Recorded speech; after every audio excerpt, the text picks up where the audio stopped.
রাজধানী সহ সারা দেশে কেজিতে 2 থেকে 4 টাকা বেড়েছে সব ধরনের চালের দাম। কাঙ্ক্ষিত দাম পাচ্ছেন না কৃষক, মিলারদের বিরুদ্ধে কারসাজির অভিযোগ। নির্বাচনে অনিয়মের অভিযোগের আসন ভিত্তিক তথ্য উপাত্ত জমা দিচ্ছেন বিএনপি প্রার্থীরা।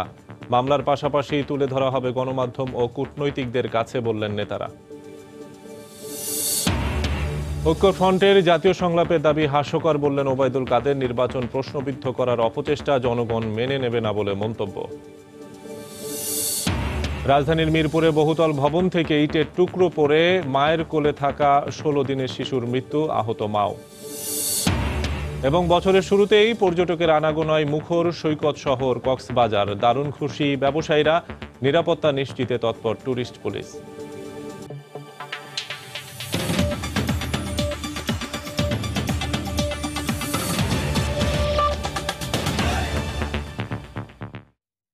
সময় সংবাদের সঙ্গে আছে আমি শফিক মোহাম্মদ। রাজধানী সহ সারা দেশে এক সপ্তাহের ব্যবধানে কেজি প্রতি 3 থেকে 4 টাকা বেড়েছে সব ধরনের চালের দাম। পাইকারি বিক্রেতারা দুষছেন মিল মালিক আর খুচরা ব্যবসায়ীদের। বাজার নিয়ন্ত্রণে সব স্তরে মনিটরিংয়ের দাবি ক্রেতাদের। অগ্রহায়ণে ঘরে ঘরে উঠেছে নতুন ধান। বাজারে চালের কমতি না থাকার কোনো কারণ নেই, কিন্তু দাম কমার বদলে গেল এক সপ্তাহ ধরে বাজারে প্রায় সব ধরনের চালের দামই বাড়ছে। রাজধানীর পাইকারি আড়ত ঘুরে দেখা যায় মিনিকেট প্রতি কেজি বিক্রি হচ্ছে 51 থেকে 52 টাকায়, আটাশ 40 থেকে 42 টাকা, গুটি সন্না 34 থেকে 35 টাকা কেজি দরে। 3 বার বাড়ছে আপনার বস্তায় 150 থেকে 200 টাকা। এখন আমরা কিনতেছি বেশি দামে, তাই আমরা বিক্রিও করতেছি বেশি দাম। তারা ইচ্ছা করেই বাজারটাকে এরকম করতেছে। নির্বাচনের যে ব্যস্ততা ছিল, এই ব্যস্ততার কারণে তারা একটা সুযোগ নিয়ে নিচ্ছে। খুচরা বাজারে গিয়ে দেখা গেল পাইকারির চেয়েও 3 থেকে 4 টাকা বাড়তি দামে বিক্রি হচ্ছে প্রায় সব ধরনের চাল। মিনিকেট প্রতি কেজি বিক্রি হচ্ছে 55 থেকে 56 টাকায়, আটাশ 40 থেকে 44 টাকা, গুটি সন্না 37 থেকে 38 টাকা, আর পাইজাম বিক্রি হচ্ছে 38 থেকে 40 টাকা কেজি দরে। খুচরা বিক্রেতারা বলছেন সীমিত লাভেই ক্রেতাদের কাছে চাল বিক্রি করছেন তারা। এটা কোনো সিন্ডিকেটের কাজ। নতুন সিজন এখন চাইলাম হওয়ার কথা, দাম হওয়ার কথা কম, সে জায়গায় আপনার দাম হঠাৎ করে 3-4 টাকা বেড়ে গেছে। মিল মালিক খুচরা আলাদের বদনাম করে, ওরা 1 টাকা বাড়াইলে মার্কেটে 6 টাকা বাড়ে। এই খুচরা বাজারে কম্পিটিশন, এখানে কে কার থেকে কমে বেচবে। এদিকে হঠাৎ করে দাম বাড়ায় অসন্তোষ প্রকাশ করেছেন ক্রেতারা। আটা সেটা নিচ্ছে 45, 46, 47, এক এক দোকান এক এক রেট নিচ্ছে, কিন্তু এখানে সেটা দেখলাম 40 টাকা, 42, 41 টাকা এরকম পড়বে। আমি একজন কৃষকের ছেলে, আমার ধানের দাম পাচ্ছি না, অথচ আমি চাল বেশি দাম দিয়ে কিনে খেতে হচ্ছে। একে অপরের ওপর দোষ না চাপিয়ে বাজার নিয়ন্ত্রণে প্রতিটি স্তরেই নজরদারি বাড়ানোর দাবি ক্রেতাদের। শুভ খান, সময় সংবাদ, ঢাকা। এদিকে গত এক সপ্তাহে হঠাৎ করে দিনাজপুরে কেজিতে 2 থেকে 3 টাকা বেড়েছে সব ধরনের চালের দাম। এতে মধ্যস্বত্বভোগীরা লাভবান হলেও কাঙ্ক্ষিত দাম পাচ্ছেন না চাষিরা। মিল মালিকদের দাবি বাজারে ধানের দাম বাড়ায় চালের বাজার ঊর্ধ্বমুখী। খুচরা বিক্রেতাদের অভিযোগ পর্যাপ্ত মজুদ থাকার পরও মিলারদের কারসাজিতে বেড়েছে দাম।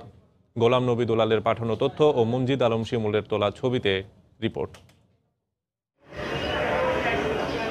দিনাজপুরের বাজারে গত এক সপ্তাহের ব্যবধানে সব ধরনের চালের দাম কেজিতে 2 থেকে 3 টাকা বেড়েছে। 50 কেজির প্রতি বস্তা স্বর্ণা চালের দাম বেড়েছে 60 টাকা, গুটি স্বর্ণা বেড়েছে 100 টাকা, আটাশ 250 টাকা। এছাড়া 29 চাল 150 এবং মিনিকেট বস্তা প্রতি 250 টাকা বেড়েছে। হঠাৎ করেই ধানের মৌসুমে চালের এই মূল্য বৃদ্ধিতে স্বল্প ও নিম্ন আয়ের ক্রেতারা ক্ষুব্ধ। চাল কিনতে আসে দেখি যে চালের দাম বাড়ছে, কেজিতে 3-4 টাকা করে বাড়ছে। গত মাসে যা নিয়েছি তার চেয়ে এখন প্রতি বস্তায় 250 থেকে 60 টাকা পর্যন্ত বাড়ছে। কৃষকদের অভিযোগ বাজারে ধানের দাম পাচ্ছেন না তারা, অথচ চালের দাম বাড়িয়ে দিয়ে মিলাররা লাভবান হচ্ছেন। 51 বেচলাম 1410 টাকা, গতবার থেকে একটু দাম কম পেলাম। কামেল কিষানের দাম, যে সারের দাম, ওই হিসাবে কিন্তু কোনো পোষাচ্ছে না। আর চালের মূল্য বৃদ্ধির জন্য ধানের দাম বৃদ্ধির পাশাপাশি চালকল মালিকদের কিছুটা কারসাজি রয়েছে বলে মনে করছেন খুচরা বিক্রেতারা। মাঝখানে কমে আসছিল 1650-1700 টাকা, আবার ঘুরে 1900-1950 টাকা আসছে। এটা তো বাড়তি বলে না। ভোটের আগে থেকে দাম বাড়ার একটা আভাস আমরা পাইছিলাম, কিন্তু পরবর্তীতে ভোটের পরে আমরা দেখলাম যে চালের বাজার আসলে অনেক বেশি। তবে মিলারদের দাবি সরকারের ক্রয় অভিযান ও ধানের বাজার বৃদ্ধির কারণে চালের দাম বেড়েছে। আগে ধানের দাম অনেক কমে গিয়েছিল, চালের দামও কমে গিয়েছিল। বর্তমান ধানের দাম বেড়ে গেছে, চালের দামও একটু বাড়ছে। ধানের দামের সঙ্গে চালের দামের সামঞ্জস্য আছে। যখনই প্রক্রিয়মেন্টটা চালু হয়েছে ধানের দামটা বৃদ্ধি পেয়েছে, তাই চালের দাম বেড়েছে। তবে প্রক্রিয়মেন্ট প্রায় এখন শেষের দিকে, এখন আবার গত দুদিন হলো ধানের বাজার নিম্নমুখী। আমরা আশা করছি চালের বাজার কাল পরশু আবার নিম্নমুখী হবে। জেলায় এবার 2,57,000 হেক্টর জমিতে আমন ধান উৎপাদন হয়েছে 7 লাখ মেট্রিক টন। আর সরকার জেলা থেকে ক্রয় করবে 49,000 মেট্রিক টন চাল। সময় সংবাদ, দিনাজপুর। কৃষকের কষ্টে ফলা ধান ক্ষেত থেকে কয়েক দফা হাত বদলে চাল হয়ে যায় ভোক্তার কাছে, কিন্তু মধ্যস্বত্বভোগীদের কারসাজিতে কম দামে ধান বেচে কৃষকরাও দিশেহারা হলেও চড়া দামে চাল কিনতে হয় অসহায় ভোক্তাদের। রংপুর অঞ্চলে ধান চালের বাজার নিয়ে শাকিল মাহমুদের ক্যামেরায় রতন সরকারের রিপোর্ট। বড়দরগা হাটে ভর মৌসুমেও হাতে গোনা কৃষক আর জনাদুই ব্যাপারী। পরিবহন ব্যয় ছাড়াও মন প্রতি 15 টাকার টোল গুনে এই হাটে আর আসেই না কৃষক। এবার সেচ কীটনাশকে অপ্রত্যাশিত ব্যয়ে উৎপাদন খরচ বাড়ায় কৃষকের লাভ নিয়ে শঙ্কা। তবে প্রতি লাখে 20-25 হাজার টাকা লাভ আসবেই ব্যাপারীর পকেটে। বর্তমানে আমরা যা শ্রম দিচ্ছি, এই শ্রম অনুযায়ী শ্রমের দাম বেশি, কিন্তু সেই অনুপাতে আমরা শস্য বিক্রি করে কিন্তু আমরা লাভবান হবার পাচ্ছি না। 730 বেচাবো, কাটার ওজনে বেচাবো, লাভ হবে মনে করেন 15 টাকা লাভ আসবে। কৃষকের হাত থেকে ফরিয়ারা ধান কিনে ব্যাপারীদের কাছে দেয়, এরপর চাতাল থেকে মিলে চাল হয়ে ডিলার বা বড় কারবারিদের গোদামে মজুদ হয়। ভোক্তার কাছে যেতে পাইকারি ও খুচরা ব্যবসায়ীর মধ্যে আরেকবার হাত বদলায়। যারা মিলার স্টকে যারা আছে, হিউজ স্টকার যারা বড় মিলার যারা, তারা ইচ্ছা হলে যেন আমি কমে বেচে দেবো, ইচ্ছা হলে কমে বেচতে পারে। দাম বাড়ার কমার ভূমিকাটা অথরাইজ মিলারদের হাতে। আমাদের হাস্কিং মিল তো এখন বলতেই নাই। বিপণন বিভাগের ভরসা মধ্যস্বত্বভোগীদের উপর, চাইলেও ব্যবস্থা নিতে পারে না খাদ্য বিভাগ। এই ভরা মৌসুমে তারা এই ধানের দামটা কমার জন্য তাদের স্টককৃত চাউলটা বাজারে ছেড়ে চালের দামটা সরবরাহ বাজারে বাড়িয়ে দিচ্ছে এবং দামটা চালের দামটা কমাচ্ছে। ডিলাররা যদি সঠিকভাবে ধানটি কৃষকের নিকট থেকে ক্রয় করে এবং চাহিদা বেশি প্রদান করে, তাহলে সেই দামটাই অনুপাতিক হারে কৃষকও একটি ভালো দাম পাবে। অভিযোগ আসে যে এমুকের ডুপ্লিকেট এমুকের না নিয়ে অন্য আরেকজন নিছে, এই ধরনের যদি প্রমাণক কোনো আসে, এটা সব কর্তৃপক্ষের দেখার এখতিয়ার আছে। ধান চালের ব্যবসা করে মধ্যস্বত্বভোগীরা লাভের পাহাড় গড়ছে, আর উৎপাদন খরচ কোনো মতে উঠিয়ে বছরের পর বছর কৃষকের স্বপ্ন কুড়ে ঘরেই ফিকে হচ্ছে। রতন সরকার, সময় সংবাদ, রংপুর। এবার অন্য প্রসঙ্গ। একাদশ জাতীয় সংসদ নির্বাচনে আসন ভিত্তিক অনিয়মের অভিযোগের তথ্য উপাত্ত দলের কেন্দ্রীয় কার্যালয়ে জমা দিচ্ছেন বিএনপির প্রার্থীরা। নির্বাচনী ট্রাইব্যুনালে মামলার প্রক্রিয়ার অংশ হিসেবে প্রার্থীদের কাছে তথ্য চেয়ে চিঠি দেওয়ার পরিপ্রেক্ষিতেই এই তথ্য জমা নেওয়া হচ্ছে বলে জানিয়েছে দলটি। খুব শিগগিরই মামলা করা হবে বলেও জানিয়েছেন দলের নেতারা। আহমেদ সালেহিনের রিপোর্ট। নানা অনিয়ম, কারচুপি ও সহিংসতার অভিযোগে গত 30 ডিসেম্বর অনুষ্ঠিত একাদশ জাতীয় সংসদ নির্বাচন প্রত্যাখ্যান করে বিএনপি এবং ঐক্যফ্রন্ট। এরপর গত 3রা জানুয়ারি দল ও জোটের প্রার্থীদের ঢাকায় ডেকে অনিয়ম ও কারচুপির আসনভিত্তিক তথ্য চায় বিএনপি। একই সঙ্গে দেয়া হয় চিঠি। তারই প্রেক্ষিতে তথ্য উপাত্ত জমা দিতে শুরু করেন বিএনপি, 20 দল ও ঐক্যফ্রন্টের প্রার্থীরা। এ পর্যন্ত 300 আসনের বিপরীতে 120 জন প্রার্থী অনিয়মের বিষয়ে যথাযথ ব্যবস্থা নেওয়ার অনুরোধ জানিয়ে দলের কেন্দ্রীয় কার্যালয়ে তথ্য জমা দিয়েছেন। নির্বাচনের পূর্ব থেকে নির্বাচনের দিন এবং পরবর্তী সময়ে যে সমস্ত ধ্বংসাত্মক কাজ, সন্ত্রাস চালানো হয়েছে, নির্যাতন চালানো হয়েছে এবং যে সমস্ত মামলা মোকদ্দমা করেছে, সেই সব মামলা মোকদ্দমার তথ্য আমাদের কাছে চাওয়া হয়েছে। আমরা সেই সমস্ত তথ্য উপাত্ত সংগ্রহ করেছি। বিএনপির স্থায়ী কমিটির সদস্য আমির খসরু মাহমুদ চৌধুরী জানান, এসব তথ্য সংগ্রহ করে আদালতের শরণাপন্ন হওয়ার পাশাপাশি দেশি বিদেশি গণমাধ্যম এবং কূটনীতিকদের কাছে চূড়ান্ত প্রতিবেদন তুলে ধরা হবে। কূটনৈতিক গণমাধ্যম, দেশের মানুষ সবাই জানা আছে এখানে কি হয়েছে। কথা হচ্ছে এটা তো এই বিষয়গুলো তো ডকুমেন্টেড করার প্রয়োজনীয়তা আছে। এইগুলো তো ইতিহাসের সাক্ষী হিসেবে থাকবে। দেশটা যদি বাঁচতে হয়, মুক্তি পেতে হয়, এগুলো আমাদের জানা দরকার। নির্বাচনে নানা অনিয়মের অভিযোগ তুলে ও একাদশ জাতীয় সংসদ নির্বাচন বাতিলের আবেদন জানিয়ে উচ্চ আদালতে শিগগিরই মামলা করা হবে বলে জানান বিএনপির আইনজীবী ব্যারিস্টার মাহবুব উদ্দিন খোকন। যিনি নির্বাচিত হয়েছেন তিনি আইন অনুযায়ী হয়নি, আইনসম্মত হননি, তার নির্বাচনটা বাতিল করে যিনি আবেদন করেছেন তাকে মেম্বার অফ পার্লামেন্টে ঘোষণা দেওয়া হোক। আর থার্ড যেটা হলো যে তৃতীয় যেটা, উনি পুরো নির্বাচনটা বাতিল চাইতে পারেন, নতুন তফসিল ঘোষণার দাবি করতে পারেন। এই হলো রিলিভ। তো যেহেতু দলের সিদ্ধান্ত হয়েছে, নিয়ম অনুযায়ী খুব শীঘ্রই হয়। নিরপেক্ষ নির্বাচন কমিশন ও নির্দলীয় সরকারের অধীনে আবারও নির্বাচনের দাবি জানানো হবে বলেও জানান বিএনপির নেতারা। আহমেদ সালেহীন, সময় সংবাদ, ঢাকা। নির্বাচন প্রশ্নবিদ্ধ করার অপচেষ্টা জনগণ মেনে নেবে না বলে মন্তব্য করেছেন আওয়ামী লীগের সাধারণ সম্পাদক ওবায়দুল কাদের। গাজীপুরের চন্দ্রা মোড়ে সকালে ফ্লাইওভার এবং রাস্তার কাজের অগ্রগতি পরিদর্শন শেষে সাংবাদিকদের প্রশ্নের জবাবে একথা বলেন তিনি। নির্বাচন নিয়ে জাতীয় সংলাপের দাবি হাস্যকর বলেও মন্তব্য করেন ওবায়দুল কাদের। সড়ক, মহাসড়ক অবৈধ দখলে আছে, যেসব রাস্তা অবৈধ দখল মুক্ত করতে হবে। গণতান্ত্রিক বিশ্বে যেই নির্বাচন স্বীকৃতি পেয়েছে সেই নির্বাচন নিয়ে জাতীয় সংলাপের দাবি হাস্যকর। তারা আগে সংসদে আসুক, অধিবেশনে যোগ দিক। 30 তারিখ সংসদ অধিবেশন, আমি আহ্বান করছি সংসদে যোগ দেওয়ার জন্য। বিএনপি একটি আওয়ামী লীগ বিরোধী প্ল্যাটফর্ম, যা খুব শিগগিরই জনবিচ্ছিন্ন হয়ে পড়বে বলে মন্তব্য করেছেন শিল্পমন্ত্রী অ্যাডভোকেট নুরুল মজিদ মাহমুদ হুমায়ুন। দুপুরে নরসিংদী সার্কিট হাউসে সাংবাদিকদের প্রশ্নের জবাবে একথা বলেন তিনি। তারা বিচ্ছিন্ন হয়ে যাবে, তারা হয়ে যাবে।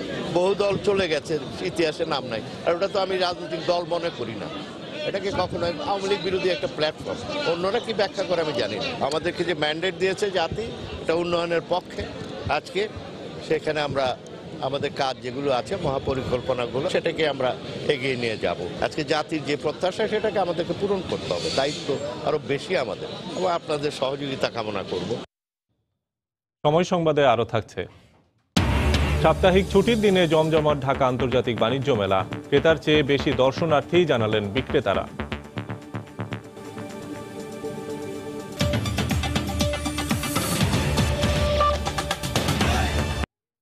অর্থবছরের প্রথম 6 মাসে লক্ষ্যমাত্রার চেয়ে রাজস্ব আদায় 29,000 কোটি টাকা পিছিয়ে আছে জাতীয় রাজস্ব বোর্ড। বিশাল এই ঘাটতি কঠিন চ্যালেঞ্জে ফেলেছে এনবিআরকে। এজন্য রাজস্ব ফাঁকি রোধে ব্যর্থতা এবং মাঠ পর্যায়ে কর্মকর্তাদের তৎপরতার অভাবকে দায়ী করেছেন বিশ্লেষকরা। দুর্নীতিবাজ কর্মকর্তাদের বিরুদ্ধে শাস্তিমূলক ব্যবস্থা নেওয়ার কথা জানিয়েছেন এনবিআর চেয়ারম্যান। বিস্তারিত জানাচ্ছেন হাজেরা শিউলি। বার্ষিক উন্নয়ন কর্মসূচি বাস্তবায়নে ধীরগতি সহ বিভিন্ন কারণে প্রতি অর্থবছরের শুরুতে স্বাভাবিকভাবেই রাজস্ব আদায় কম হয়, যদিও সময়ের সাথে আদায় বাড়ে। 5 বছরের পরিসংখ্যান বলছে প্রথম 6 মাসে প্রবৃদ্ধি হয় গড়ে 10 থেকে 14%, অথচ এবছর হয়েছে মাত্র 5.5%। প্রথম 6 মাসে 1,26,000 কোটি টাকা রাজস্ব লক্ষ্যমাত্রার বিপরীতে আহরণ হয়েছে 97,240 কোটি টাকা। লক্ষ্যমাত্রা অর্জনে পিছিয়ে থাকার নানা কারণ তুলে ধরেন কর্মকর্তারা। নির্বাচনকে ঘিরে মানুষের মধ্যে হয়তো একটা ট্রানজ্যাকশনের বা তাদের মানসিকতার পরিবর্তনের মধ্যে একটা কিছু লক্ষণীয় ছিল। গ্যাস খাতে জনস্বার্থে অব্যাহতি দিয়েছি, তার ফলে গ্যাস খাতে প্রায় 11,800 কোটি টাকা আমরা পাইনি। পেট্রোলিয়াম খাতে আমাদের প্রায় 15-16,000 কোটি টাকার অধিক বকেয়া পড়ে আছে। তবে বিশাল ঘাটতির জন্য কর্মকর্তাদের যথাযথ তৎপরতা ও রাজস্ব ফাঁকি রোধে ব্যর্থতাকে দায়ী করেন সাবেক চেয়ারম্যান। এটা 4 বা 5-এ নেমে যাওয়াটা অত্যন্ত উদ্বেগজনক এবং ব্যর্থতার পরিচায়ক। কারণ আমার অর্থনীতি তো থেমে যায়নি। মনে হচ্ছে এনবিআর এর স্ব ডিপার্টমেন্টগুলো তাদের যে বিদ্যমান কর্মধারা যা যা আছে সেগুলোতে অনুসরণে তারা অপারগ হচ্ছেন। কর্মকর্তাদের কিছুটা গাফিলতি ছিল স্বীকার করে রাজস্ব লক্ষ্যমাত্রা অর্জনে বিভিন্ন পদক্ষেপ গ্রহণের পাশাপাশি প্রয়োজনে রদবদল ও শাস্তিমূলক ব্যবস্থা নেওয়া হবে বলে জানান এনবিআর চেয়ারম্যান। এখন আর কোনো প্রকার গাফিলতি সহ্য করা হবে না। যাদের পারফরমেন্স খারাপ তাদেরকে বদলি করে দেব। যারা মিথ্যা ঘোষণা দিয়ে মালপত্র ছাড় করাবে তাদের আমদানি লাইসেন্স যাতে বাতিল করে দেওয়া হয় সেসব বিষয়েও আমি তাদেরকে নির্দেশ দিয়েছি। গেল 3 বছরে সংশোধিত লক্ষ্যমাত্রা অর্জনে ব্যর্থ হলেও এবছর 33.5% প্রবৃদ্ধি ধরে 2,96,000 কোটি টাকার বিশাল লক্ষ্যমাত্রা দেওয়া হয় এনবিআরকে। এর মধ্যে আয়করে প্রবৃদ্ধি কিছুটা ভালো হলেও শুল্ক ও মূসক খাতে প্রবৃদ্ধি হতাশাজনক। হাজারি শিউলি, সময় সংবাদ, ঢাকা। জলবায়ু পরিবর্তনের বিরূপ প্রভাব থেকে বাংলাদেশকে রক্ষার যথাযথ পরিকল্পনা নিতে ব্যর্থ হলে দেশে ভয়াবহ বিপর্যয় নেমে আসবে। সেক্ষেত্রে সরকারের নেয়া বাংলাদেশের বদ্বীপ পরিকল্পনা 2100 বাস্তবায়নের স্বচ্ছতা নিশ্চিত করতে গণশুনানির মাধ্যমে প্রয়োজনীয় পদক্ষেপ নেওয়ার পরামর্শ দিয়েছেন পরিবেশবিদ ও বিশেষজ্ঞরা। সকালে রাজধানীর কৃষিবিদ ইনস্টিটিউট মিলনায়তনে বদ্বীপ পরিকল্পনা 2100 এবং বাংলাদেশের স্থায়িত্বশীল উন্নয়ন বিষয়ক সম্মেলনে বক্তব্য দেন তারা। দুদিনের এই সম্মেলনে বাংলাদেশ সহ বিভিন্ন দেশের পরিবেশ বিশেষজ্ঞ, সরকারি বেসরকারি প্রতিনিধিরা অংশ নেন। এতে বদ্বীপ পরিকল্পনার তথ্য, উপাত্ত এবং বিনিয়োগ পর্যালোচনা করা হবে। এ সময় বক্তারা বলেন, এর মধ্য দিয়ে বদ্বীপ পরিকল্পনার বিভিন্ন দুর্বলতা চিহ্নিত করে তা সমাধানে আরও উপযোগী পরিকল্পনা প্রণয়নে সহায়তা করা হবে। সম্মেলনে বাংলাদেশ পরিবেশ আন্দোলন বাপার সভাপতি অধ্যাপক আব্দুল্লাহ আবু সাইদ, নগর পরিকল্পনাবিদ অধ্যাপক নজরুল ইসলাম সহ পরিবেশ বিশেষজ্ঞরা বক্তব্য দেন।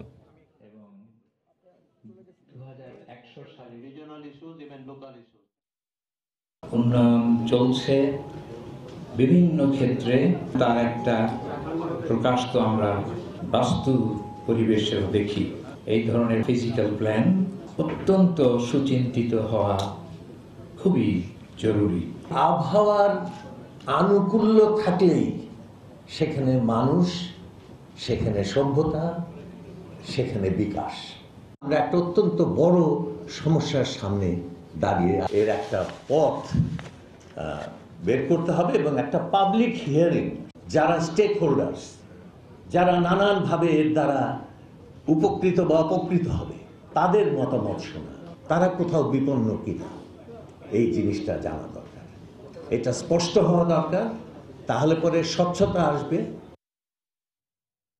রংপুরে আগুন পোহাতে গিয়ে দগ্ধ হয়ে আরও এক নারীর মৃত্যু হয়েছে। এ নিয়ে মৃতের সংখ্যা দাঁড়ালো 4 জনে। অন্যদিকে নীলফামারীতে ঠান্ডাজনিত রোগে আক্রান্তের সংখ্যা বেড়েছে। ভোর থেকেই কুয়াশায় ঢাকা থাকে পঞ্চগড়ের বিভিন্ন এলাকা। বেলা বাড়লেও রোদ দেখা মেলে না। হেডলাইট জ্বালিয়ে যানবাহন চলাচল করছে। আজ জেলায় সর্বনিম্ন তাপমাত্রা রেকর্ড করা হয়েছে 9.0 ডিগ্রি সেলসিয়াস। উত্তরের জনপদ নীলফামারীতেও বেড়েছে শীতের তীব্রতা। ঠান্ডাজনিত রোগে আক্রান্ত হচ্ছে শিশু ও বৃদ্ধরা। এতে সদর হাসপাতালে প্রতিদিনই ভর্তি হচ্ছে 40 থেকে 50 জন রোগী। শীতে রাজধানীর হাসপাতালগুলোতে বেড়েছে ঠান্ডাজনিত রোগে আক্রান্তের সংখ্যা। সর্দি, কাশি, শ্বাসকষ্টে আক্রান্তের সংখ্যা অন্য সময়ের কয়েক গুণ বলে জানিয়েছে হাসপাতাল কর্তৃপক্ষ। প্রতিদিন প্রায় 100 খানেক রোগী ভর্তি হচ্ছে শিশু হাসপাতালে। 41 দিনের শিশু নাফি শীতের প্রকোপে নিউমোনিয়ায় আক্রান্ত হয়ে ভর্তি হয়েছে রাজধানীর বারডেম হাসপাতালে। তাকে সুস্থ করতে মা ও চিকিৎসকের চেষ্টার কমতি নেই। শিশু হাসপাতালে রোগীর সংখ্যা অন্যান্য সময়ের চেয়ে এখন দ্বিগুণ। এদের অধিকাংশই ব্রঙ্কিওলাইটিস, নিউমোনিয়া, অ্যাজমার সমস্যা নিয়ে ভর্তি হচ্ছে প্রতিদিন। চিকিৎসকের পরামর্শ নিয়ে কেউ কেউ বাড়ি ফিরলেও অনেককেই থাকতে হচ্ছে হাসপাতালের বিছানায়। আমার বাচ্চা 2 দিন ধরে খুব ঠান্ডা, জ্বর আর কাশি, শ্বাসকষ্ট, এই জন্য ডাক্তার দেখাতে আসছে ইমার্জেন্সি। বাচ্চা পাতলা পায়খানা হয়েছে আজকে 4-5 দিন। তো এখন পাতলা পায়খানা বন্ধ হওয়ার পরে এখন বমি হইতেছে আজকে 3 দিন। এ সময় অভিভাবকদের সতর্ক হবার দিকেই বেশি জোর দিলেন চিকিৎসক।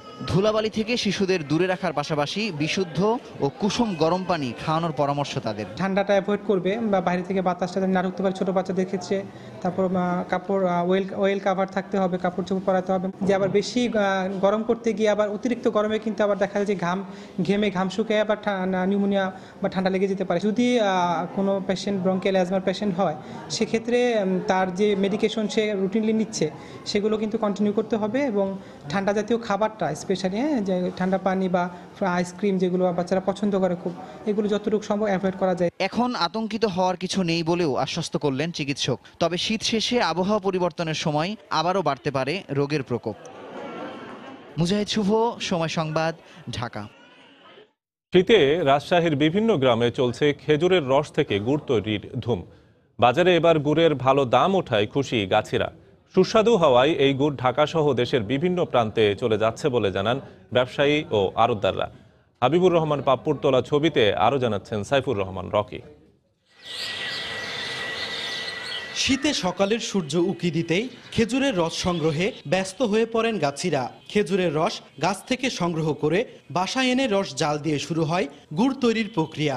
অনেকে আবার ভালো দাম পাবার আশায় হাইড্রোস, চিনি ও ফিটকিরি মিশিয়ে গুড়ের রং আকর্ষণীয় করে তোলেন। পরে গুড়ের চাকি তৈরি হলে বিক্রির জন্য রাজশাহীর বানেশ্বর, পুঠিয়া, ঝলমলিয়া ও বাগাহাটে নিয়ে যান।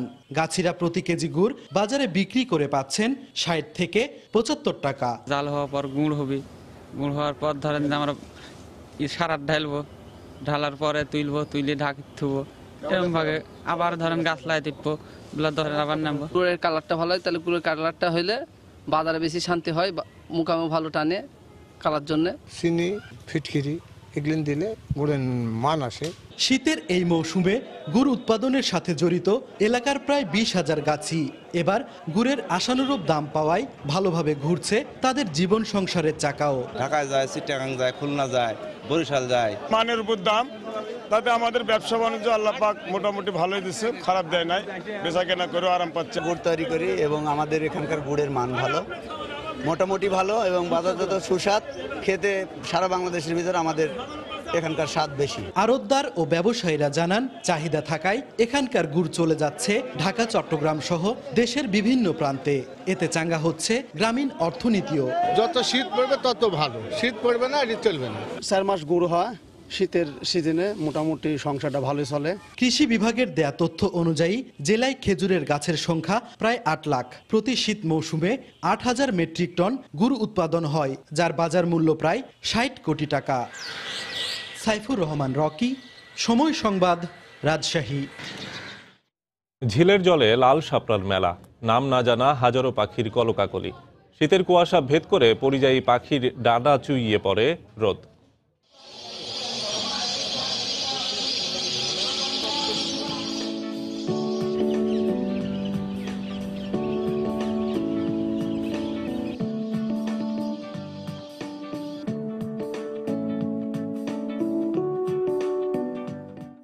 এমন দৃশ্যই এখন চোখে পড়বে জাহাঙ্গীরনগর বিশ্ববিদ্যালয় ক্যাম্পাসে। এ নিয়ে একটি রিপোর্ট থাকছে সংবাদের শেষাংশে। বন্দরনগরী চট্টগ্রামে চাহিদার তুলনায় সরবরাহ কম থাকায় বেড়েছে সব ধরনের সামুদ্রিক মাছের দাম। কুয়াশার কারণে সাগরে মাছ ধরতে সমস্যা হয়, বাজারে আসছে ফ্রোজেন ফিশ।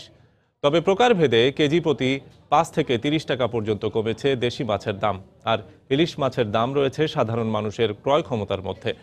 নূর জামাল আতিকের ক্যামেরায় বিস্তারিত জানাচ্ছেন কমলতে। মূলত কয়েকদিন ধরে তীব্র শীত পড়ছে, তার সাথে যুক্ত হয়েছে কুয়াশা। আর এই কুয়াশার কারণে সাগরে মাছ ধরা অনেকটা দুরূহ, তাই বাজারে কমেছে সামুদ্রিক মাছের যোগান, যে কারণে সামুদ্রিক মাছের দাম বেড়েছে কেজি প্রতি ৫ থেকে ৪০ টাকা পর্যন্ত। শীত মৌসুমে ইলিশ মাছের স্বাদ কম থাকে, তাই দামও থাকে সাধারণ মানুষের নাগালের মধ্যে।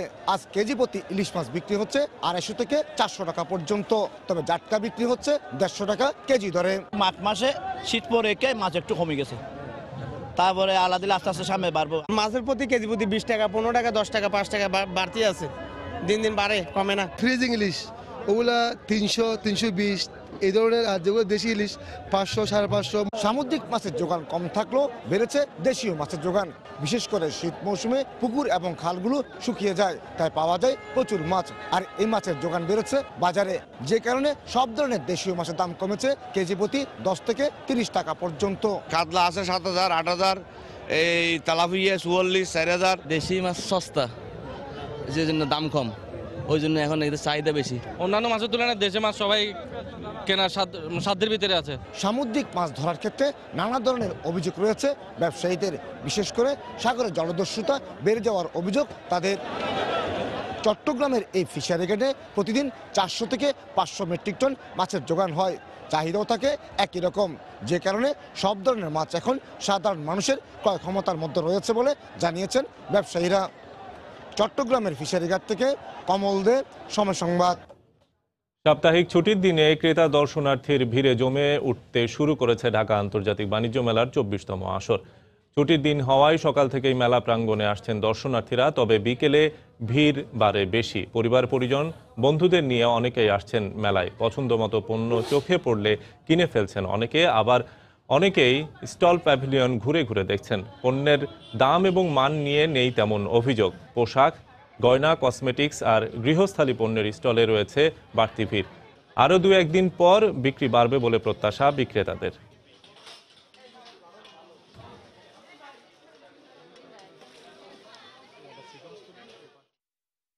শুক্রবার যেহেতু বন্ধের দিন, জমজমাট একটা ব্যাপার, আসলাম ঘুরতে, ভালোই লাগছে। প্রাণের মেলা হয়ে দাঁড়িয়েছে, আমাদেরকে খুব টানে মেলাটা। কিছু কিছু দোকান বাকি আছে কমপ্লিট হওয়া, তেমন ভাবে জমজমাট হয়নি এখনো। নেক্সট ফ্রাইডেতে আশা করি ভালো হবে। কেনাকাটার মধ্যে একটা এনজয় করা বা সব ধরনের জিনিস এখানে পাওয়া যায়। একসাথে সবকিছু কিনে নিয়ে বাসায় চলে যেতে পারছি। ফ্যামিলি আরো সবাই আসছে, সবাই ঘুরবো, মজা করবো, কেনাকাটা করবো অনেক। বাবার সাথে এসেছি, ভালো লাগছে। দাম হিসাবে আপনার মালের কোয়ালিটিটা ভালো, অফার সামনেতে আসবে। এখানের প্রোডাক্টগুলা সম্পূর্ণ বাইরে থেকে ইনপুট, এগুলা থাই প্রোডাক্ট। আমরা আসছি, সাথে সাথে মেমো কাটতে হচ্ছে 2টা 3টা 4টা একসাথে। রাজধানীর মিরপুরে 3তলা ভবনের উপর থেকে ইটের টুকরো পড়ে 16 দিনের একটি শিশুর মৃত্যু হয়েছে। এ সময় ইটের আঘাতে শিশুর খালাও আহত হন। স্বজনরা জানান, সকালে শিশু আব্দুল্লাহকে নিয়ে বাসার সামনে রোদ পোহাচ্ছিলেন খালা তামিম সুলতানা। এ সময় হঠাৎ পাশের বাসার 4তলা থেকে কয়েকটি ইট নিচে পড়ে। একটি ইট শিশু আব্দুল্লাহর মুখে পড়লে গুরুতর আহত হয় সে। তাকে ঢাকা মেডিকেলে আনা হলে কর্তব্যরত চিকিৎসক আব্দুল্লাহকে মৃত ঘোষণা করেন। মিরপুর 1 নম্বর সেকশনের জোনাকি রোডের একটি টিন শেড বাসায় ভাড়া থাকত আব্দুল্লাহর পরিবার। মিরপুর মডেল থানার ভারপ্রাপ্ত কর্মকর্তা ঘটনায় নিশ্চিত করে জানান, যারা ইট ফেলেছে তারাও শিশু। 4তলার ছাদে খেলার সময় এই দুর্ঘটনাটি ঘটে।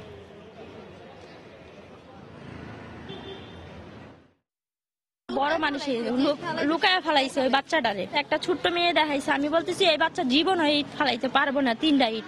আমি আবার সুন্দর করে বলতেছি, মা তুমি কি ইটটা ফালাইছো? এলাকায় পুলিশ আমার বকা দিল। ইটেই বাবুর মাথা পেছে পড়ছে, তখন এই ইট ছুটে বাবু পড়ে গেছে। আর ইটটাই এত বড় ইট ছিল। ছোট বোন ওর মাথা বাড়া আগে পড়ছে, পড়ার পরে যে বাচ্চাটা কোলে ছিল মাথা ফাটকে আবার ওই বাচ্চার চাপা বাড়ায় পড়ছে। গাজীপুরের কাউরাইদে স্ত্রীকে হত্যা এবং লাশ গুমের ঘটনার মূল হোতা স্বামী শাহজাহান মিয়া সহ 3 জনকে গ্রেফতার করেছে র্যাব 1। দুপুরে কারওয়ান বাজারে মিডিয়া সেন্টারে অভিযানের বিস্তারিত তুলে ধরেন সিইও লেফটেন্যান্ট কর্নেল সারোয়ার বিন কাশেম। গোপন সংবাদের ভিত্তিতে বৃহস্পতিবার বিকেলে ডেমরায় অভিযান চালিয়ে 3 জনকে গ্রেফতার করা হয়। আটক শাহজাহান জানায়, দীর্ঘদিন দেশের বাইরে থেকে দেশে ফিরে টাকার হিসেব চাইলে অস্বীকৃতি জানায় স্ত্রী আফরোজা বেগম। এই নিয়ে পারিবারিক কলহ লেগেই থাকত তাদের মধ্যে। কলহের জেরে গত 3রা জানুয়ারি আফরোজাকে শ্বাসরোধ করে হত্যা করে শাহজাহান মিয়া। এ সময় লাশ গুম করতে লেগুনা চালক মুকুল এবং খাবার হোটেলের কর্মচারী খোকনকে ভাড়া করে সে। এই ঘটনায় আটক 3 জনই হত্যাকাণ্ডে সম্পৃক্ততার কথা স্বীকার করেছে। তার বিরুদ্ধে আইনানুগ ব্যবস্থা নেয়ার কথা জানিয়েছে র্যাব। এদিকে গাজীপুরে আলাদা এক অভিযানে ডাকাত চক্রের মূল হোতা সহ 6 সক্রিয় সদস্যকে আটক করেছে র্যাব। 3 তারিখ সকাল 9টার সময় সে গলা টিপে পরিকল্পিতভাবে তাকে হত্যা করে। হত্যা করার পরে সে তার লাশটি খাটের নিচে রেখে দেয় এবং ওই তারিখ মানে 3 তারিখ রাত 12টার সময় সে আরো 2 জন তার বন্ধুকে ডেকে নিয়ে আসে। এর মধ্যে একজন হচ্ছে মুকুল আর একজন হচ্ছে খোকন। এই 2 জনকে সে মুকুলকে 4000 টাকা এবং খোকনকে 2500 টাকা দিয়েছিল বাসা থেকে 220 গজ দূরে একটি সেফটি ট্যাঙ্কের মধ্যে লাশটা ক্যারি করার জন্য। তারা 3 জন মিলে রাত 12টার সময় লাশটি নিয়ে যায়। নোয়াখালীর সুবর্ণচরে গৃহবধূ গণধর্ষণ মামলায় আরও একজনকে গ্রেপ্তার করেছে পুলিশ। এই নিয়ে 11 জনকে গ্রেপ্তার করা হলো। পুলিশ জানায়, ভোরে কুমিল্লার দাউদকান্দিতে অভিযান চালিয়ে হেঞ্জু মাঝিকে গ্রেপ্তার করা হয়। এর আগে গ্রেপ্তারকৃতদের জিজ্ঞাসাবাদে দেয়া তথ্যের ভিত্তিতে তাকে গ্রেপ্তার করা হয় বলে জানায় পুলিশ। এর আগে এই মামলায় আরও 10 জনকে গ্রেপ্তার করা হয়। গত 30শে ডিসেম্বর রাতে সন্তান এবং স্বামীকে বেঁধে রেখে সুবর্ণচরে ওই গৃহবধূকে গণধর্ষণ করা হয়।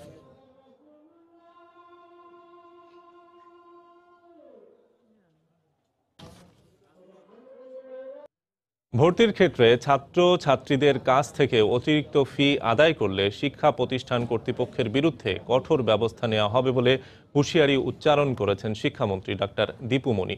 দুপুরে চাঁদপুরে নিজ নির্বাচনী এলাকায় দলীয় নেতাকর্মীদের সঙ্গে শুভেচ্ছা বিনিময় শেষে সাংবাদিকদের একথা বলেন তিনি। কোনো ক্ষেত্রে যদি অতিরিক্ত ফি আদায় হয় এবং তার যদি আমরা অভিযোগ পাই এবং প্রমাণ আমরা যদি পাই, তাহলে আমরা অবশ্যই এ ব্যাপারে যথোপযুক্ত ব্যবস্থা নেব। আর শিক্ষার মান উন্নয়নের যে প্রতিশ্রুতি আমরা দিয়েছি, ইনশাল্লাহ আগামী 5 বছরে আমাদের চেষ্টা তাই থাকবে। পরীক্ষার প্রশ্নপত্র ফাঁস রোধে প্রযুক্তি ব্যবহার করা হবে বলে জানিয়েছেন শিক্ষা উপমন্ত্রী মহিবুল আহসান চৌধুরী নওফেল। সকালে চট্টগ্রাম সার্কিট হাউসে সংবাদ সম্মেলনে একথা বলেন তিনি। কারিগরি শিক্ষায় তরুণ প্রজন্মকে দক্ষ করে দেশের অর্থনৈতিক প্রবৃদ্ধি বাড়ানো হবে বলেও জানান তিনি। প্রশ্ন ফাঁসের বিষয়টা পার্শ্ববর্তী দেশ ভারতেও একটা চ্যালেঞ্জ, প্রশ্ন ফাঁসের বিষয়টা উন্নত বিশ্বের রাষ্ট্রগুলোতেও একটা চ্যালেঞ্জ। এই চ্যালেঞ্জটা প্রতি বছরই আসবে, প্রত্যেক পরীক্ষার সময় আসবে। এই চ্যালেঞ্জটা আমাদেরকে সকলে একসাথে মিলে মোকাবেলা করতে হবে, কারণ এই চ্যালেঞ্জটা প্রশ্ন মুদ্রণ যেমন করতে হবে, আবার আমাদের অনেক পরিকল্পনা আছে যে প্রশ্ন তথ্য প্রযুক্তি ডিভাইসের মাধ্যমে, ইন্টারনেট ডিভাইসের মাধ্যমে আধুনিক পদ্ধতিতে প্রশ্ন যেন পাওয়া যায়, যাতে করে সেই ক্ষেত্রে ফাঁসের বিষয়টা, প্রিন্টিং এর বিষয়টা কমিয়ে আনা যায়, সেটা একটা চিন্তা ভাবনা হচ্ছে। বিশ্বের দীর্ঘতম সমুদ্র সৈকত শহর কক্সবাজার এখন পর্যটকে সরগরম। সকাল থেকে বিকেল পর্যন্ত সৈকতে আনন্দ আর হই হুল্লোড় সময় কাটানোর পর সন্ধ্যায় তারা ভিড় করছেন বার্মিজ মার্কেটগুলোতে। নির্বাচনের পর নতুন বছরের শুরুতেই পর্যটকদের আনাগোনা বাড়ায় খুশি ব্যবসায়ীরা। ট্যুরিস্ট পুলিশ বলছে, বিভিন্ন স্পটে নিরাপত্তা নিশ্চিতে সার্বক্ষণিক দায়িত্ব পালন করছে তারা। সুজাউদ্দিন রুবেলের তথ্য ও মোহাম্মদ ফরাজের ছবি নিয়ে রিপোর্ট। সমুদ্র সৈকতের সুগন্ধা পয়েন্ট, এই পয়েন্ট থেকে দীর্ঘ 1 কিলোমিটার লাবণী পয়েন্ট পর্যন্ত পর্যটকে কানায় কানায় ভরা পুরো সৈকত তীর। শুধু এই দুটি পয়েন্ট নয়, সৈকতের শৈবাল, সিগাল ও কলাতলি পয়েন্টেও একই অবস্থা। বছরের শুরুতেই দেশের বিভিন্ন প্রান্ত থেকে ছুটে আসা পর্যটকরা মেতে উঠেছেন আনন্দ আর হই হুল্লোড়ে। সকাল থেকে বিকেল পর্যন্ত পরিবার পরিজন নিয়ে সৈকতে নীল জলরাশিতে গা ভাসানো, দৌড়াদৌড়ি, জেট স্কিতে ভ্রমণ ও ছবি তুলে দারুণ সময় পার করছেন তারা। প্রথমবার এসেছি, তাই আমার আম্মু আব্বুর সাথে অনেকদিন কাটাচ্ছি, মজাই লাগছে। সানি ডে, আমার বাবু খুব এনজয় করছে, এই কারণে আমরাও এনজয় করছি আর কি। ইউএস থেকে আমরা আসছি 1 মাসের জন্য, তাই ফ্যামিলির সাথে মজা করতেছি এখানে। সন্ধ্যার পর পর্যটকরা ছুটছেন শহরের বার্মিজ মার্কেটগুলোতে। এতে দারুণ খুশি বার্মিজ মার্কেটের দোকানিরাও। মাল কেনার পরে এখানে আমাদের বাড়ি মার্কেট আসে মাগরিবের পর আর কি, সন্ধ্যার পরে। এখানে মোটামুটি হচ্ছে এখন ব্যবসা, ডেলি সেল হয়, আল্লাহর মতো আমরা সন্তুষ্ট। টুরিস্টরাও এখানে আসলে অনেক ইচ্ছা মতো বেচাকেনা করতে পারে, ক্রয় করতে পারে, কোনো সমস্যা নেই। পাশাপাশি ব্যস্ত সময় পার করছেন হোটেল, মোটেল ও রিসোর্ট ব্যবসায়ীরাও। ভালো গেস্ট আসতেছে, মোটামুটি আমরা রিভিউগুলো ভালো পাইতেছি, মোটামুটি বুকিংগুলো অনেকগুলো আসতেছে। আশা করছি যারা আসবে তারা কিন্তু কক্সবাজারে এসে কক্সবাজারটাকে খুব ভালো উপভোগ করতে পারবে। কক্সবাজারে পর্যটক আগমনের সংখ্যা বাড়তে থাকায় পর্যটন স্পটগুলোতে সার্বক্ষণিক নিরাপত্তা ব্যবস্থা জোরদার করা হয়েছে বলে জানালেন টুরিস্ট পুলিশ। বিভিন্ন পয়েন্টে আমাদের হেল্প ডেস্ক স্থাপন করা হয়েছে। 24 ঘন্টা আমাদের ডিউটি আছে, আমাদের লোকজন আছে পর্যটকদের সহযোগিতা করার জন্য, নিরাপত্তা প্রদানের জন্য। কক্সবাজার সমুদ্র সৈকত ছাড়াও প্রবালদ্বীপ, সেন্ট মার্টিন, পাথুরে সৈকত, ইনানি, হিমছড়ি, দরিয়ানগর, মহেশখালী ও রামো বৌদ্ধ বিহারে ঘুরে বেড়াচ্ছেন পর্যটকরা। সময় সংবাদ, কক্সবাজার। নম্বর বা গ্রেড নয়, নিজের মেধা দিয়ে দেশের উন্নয়নে তরুণ প্রজন্মকে ভূমিকা রাখতে হবে বলে মন্তব্য করেছেন সেনাবাহিনী প্রধান জেনারেল আজিজ আহমেদ। সকালে ফেনী গার্লস কলেজে প্রাক্তন ক্যাডেটদের পুনর্মিলনী অনুষ্ঠানে উদ্বোধন করে একথা বলেন তিনি। এর আগে তাকে অভ্যর্থনা জানান কলেজের অধ্যক্ষ। এরপর প্রধান অতিথি হিসেবে প্যারেডে সালাম গ্রহণ করেন সেনাপ্রধান। পরে ক্যাডেটদের উদ্দেশ্যের বক্তব্যে তিনি বলেন, দেশকে আরও এগিয়ে নিতে মেধাবী তরুণদের নেতৃত্ব খুব জরুরি। অনুষ্ঠানে জেলা প্রশাসক এবং সেনাবাহিনীর ঊর্ধ্বতন কর্মকর্তারা উপস্থিত ছিলেন।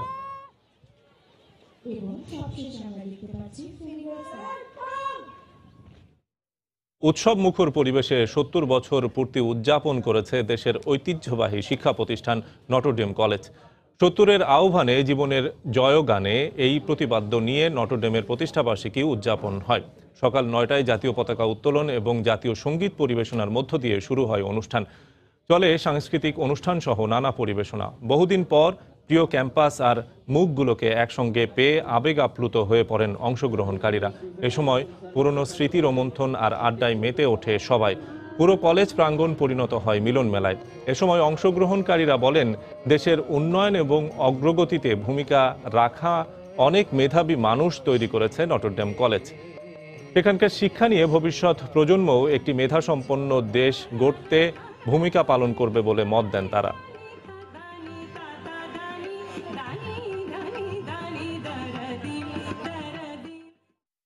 আমি তো আজকে এসে খুব আনন্দ বোধ করছি যে এই নটরডেমে যে অবদান রেখেছে দেশের অগ্রগতিতে, আর এই অগ্রগতিতে অবদান রেখে যাবে। নিশ্চিতই ছিল যে সবাই যারা এখানে যোগ্যতার ভিত্তিতে এখানে ভর্তি করা হতো, যোগ্যতার ভিত্তিতে অগ্রগতি হতো। হ্যাঁ, যে সমস্ত ইনস্টিটিউশন বা প্রতিষ্ঠান মানুষের গড়ার নেতৃত্ব দেয়, নেতৃত্ব তৈরি করে যে দেশের, সেই প্রতিষ্ঠানগুলো অনেক দিন বেঁচে থাকে এবং সেজন্য আমি মনে করি যে নটরডেম কলেজ 1000 বছর বেঁচে থাকবে। শহীদ ফারুক ইকবাল ও তসলিমের কবরের পাশে ডাস্টবিন নির্মাণের প্রতিবাদে মানববন্ধন করেছেন রাজধানীর মালিবাগের বাসিন্দারা। অবিলম্বে এটি স্থানান্তরের দাবি জানান তারা। বাদ জুমা এই কর্মসূচিতে এলাকাবাসী অভিযোগ করেন, স্থান নির্ধারণের আগেই সিটি কর্পোরেশনকে বিষয়টি অবহিত করা হয়। এতে করে এলাকাবাসী দুর্ভোগ পোহাতে হবে বলেও অভিযোগ তাদের। অবিলম্বে দাবি মানা না হলে কঠোর কর্মসূচির হুঁশিয়ারিও দেন আন্দোলনকারীরা।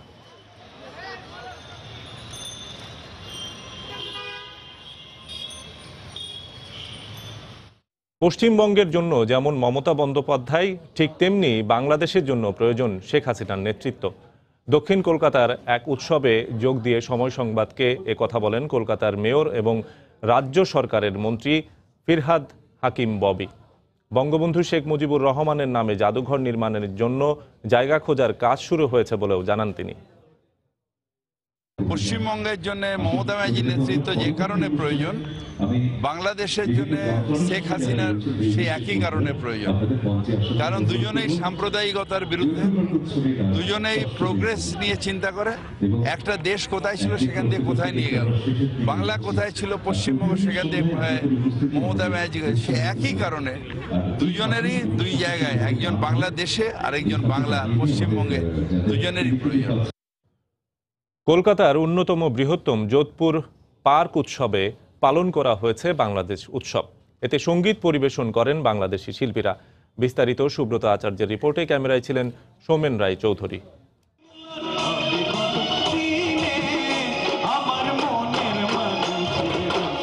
দক্ষিণ কলকাতার যোধপুর পার্কের তালতলা মাঠের এই আয়োজন ইতিমধ্যে কলকাতা সহ গোটা পশ্চিমবঙ্গে পরিচিত।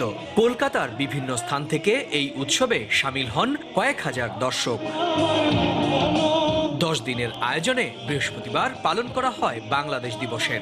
সন্ধ্যায় অনুষ্ঠানের উদ্বোধন করেন কলকাতার মেয়র ও পৌর নগর উন্নয়ন মন্ত্রী ফিরহাদ হাকিম।